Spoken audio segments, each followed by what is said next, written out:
Le 28 juillet 2025, je suis allée à Auschwitz, un lieu chargé d'histoire, de douleur et de silence. Ce n'est pas une destination touristique, c'est un devoir. J'ai choisi de documenter cette visite, pas pour choquer, ni pour divertir, mais pour transmettre. Parce que s'ils disparaissent du regard, alors ce qu'ils racontent disparaîtra avec eux. Avant même d'entrer dans le camp, on marche sur de longs chemins en béton, et pendant cette marche, une voix résonne dans les haut-parleurs. Elle lit lentement des noms. Ce sont les noms des victimes d'Auschwitz. Des hommes, des femmes, des enfants. Auschwitz, c'était le plus grand camp de concentration et d'extermination, c'était un vaste complexe. Il y en avait un troisième, c'était celui de Manowitz, à 7 km, mais il n'existe plus. Les Allemands ont vite compris que pour arrêter la population polonaise, il fallait arrêter massivement. Les prisons étant déjà pleines, ils ont construit Auschwitz, sur d'anciennes casernes militaires abandonnées.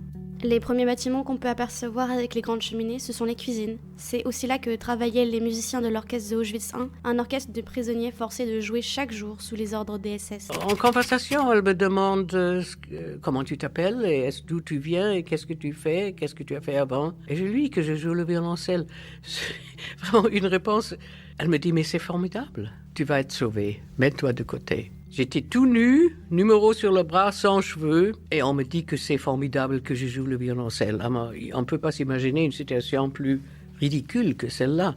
Les bâtiments sont d'origine, sauf les toits. Là, on entre dans un bloc. Au total, il y en avait 28, ce sont les anciens dortoirs. Le sol est d'origine. Dès qu'on entre dans la première salle, on tombe directement sur une grande carte et elle montre Auschwitz au centre. On peut voir que Auschwitz n'était pas juste un camp au milieu de la Pologne, c'était un point stratégique au cœur de l'Europe, choisi pour organiser la déportation à grande échelle. À la base, Auschwitz était surtout un camp pour les résistants polonais. On découvre aussi une urne de cristal, elle contient des cendres humaines, récupérées autour des crématoires. Ce ne sont pas les cendres d'une seule personne, ce sont celles de milliers de victimes anonymes. Je n'ai pas peur de la route, faudrait voir, faut qu'on y goûte des méandres au creux des reins, tout ira bien.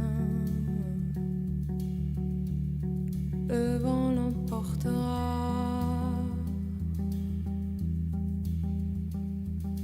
Ton message à la grande ours, la trajectoire de la course, l'instantané de velours. Même s'il sert à rien, le vent l'emportera, tout disparaîtra, le vent nous portera.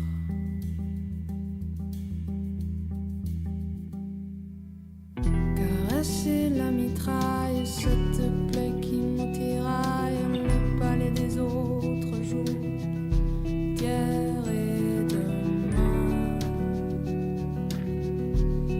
le vent les portera.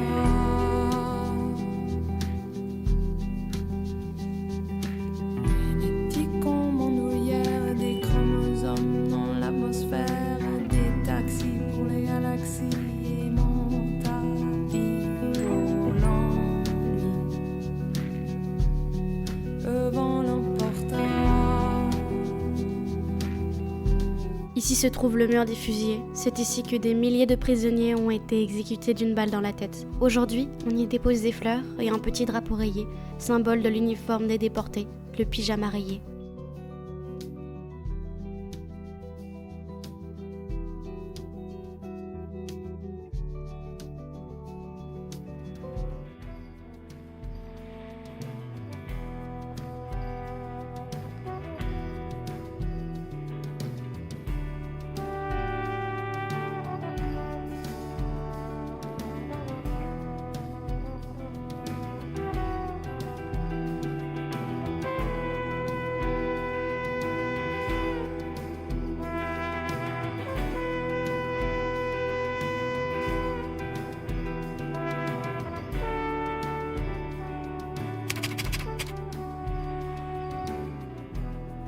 Quand je suis arrivée à Auschwitz-Birkenau, je m'attendais pas à ça. Le camp est immense, à perte de vue, bien plus vaste qu'Auschwitz I.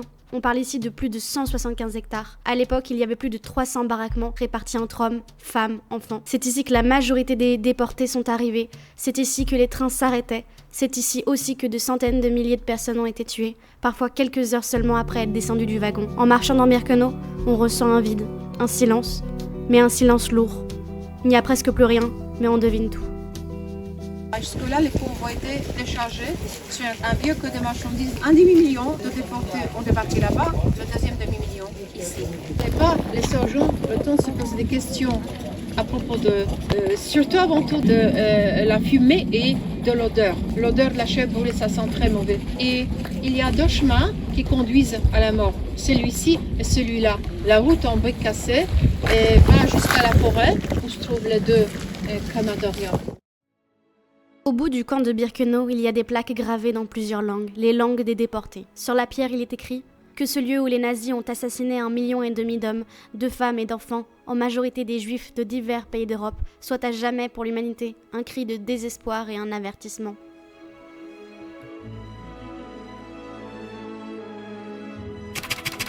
À l'époque, je pesais plus que 29 kilos. C'était probablement le poids de mon squelette. J'imagine que je ressemblais au cadavre qu'on ramassait à la pelle.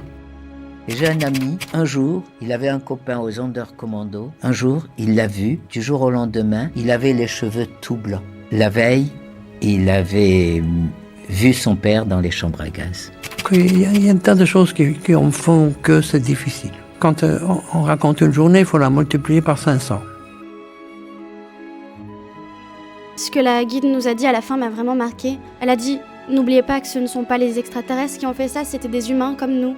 Et les victimes, elles ont été réduites en cendres, dispersées, comme si elles n'avaient jamais existé, mais elles ont existé. Visiter un endroit comme celui-là, c'est une expérience unique, une chose qu'on devrait tous faire au moins une fois dans sa vie.